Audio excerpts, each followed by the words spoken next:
Assalamu alaikum. In this video, we are going to discuss about the realities of international European university. So ऐसे student जो माल्टा में या Poland में further education हासिल करना चाहते हैं लेकिन उनका सीजीपीए कोई अच्छा नहीं होता या वो आइट्स के बगैर एडमिशन लेना चाहते हैं, तो बहुत से कंसल्टेंट वगैरह उनको कहते हैं कि आपका हम विदाउट आइट्स और इंटरव्यू के एडमिशन करवा देंगे। तो इसके लिए जो सबसे पहला ऑप्शन चूज़ करते हैं वो चूज़ करते हैं इंटरनेशनल यूरोपियन यूनिवर्सिटी IEU का। तो दोस्तों, इस यूनिवर्सिटी में एडमिशन लेने से पहले आपके ज़हन में कुछ चंद बातें होनी चाहिए, वो बातें मैं आपके साथ डिस्कस करूँगा। तो जैसा कि आप जानते हैं कि रूस की और यूक्रेन की जंग चल रही है पिछले 4 साल से।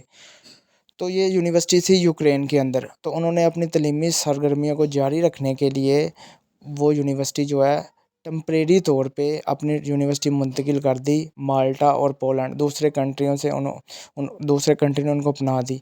तो ये उन कंट्रियों में सिर्फ टेम्परेरी तौर पे इनका लाइसेंस जो है टेम्परेरी है उन कंट्रियों में। अब जैसा कि आप स्क्रीन पे भी देख सकते हैं, आप खुद रीड करें ये कि ये इनका जो लाइसेंस है ये टेम्परेरी है, ठीक है।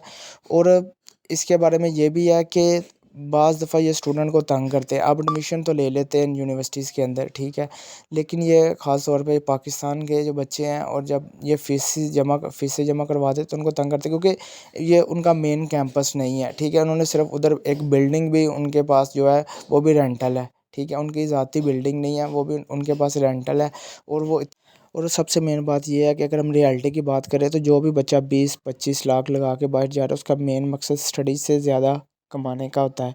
और जो स्टडी वीज़े पे जाता है उसका सबसे पहले जो नज़र होती है वो होती है टेम्परेरी रेजिडेंस परमिट के ऊपर, कि हाँ, मैं इस मुल्क में जिस भी आप यूरोपियन कंट्री शेंजन कंट्री में जा रहे हो, आप वहाँ पे जब अपनी एजुकेशन कंप्लीट करेंगे तो आपको वो टेम्परेरी रेजिडेंस परमिट मिलेगा।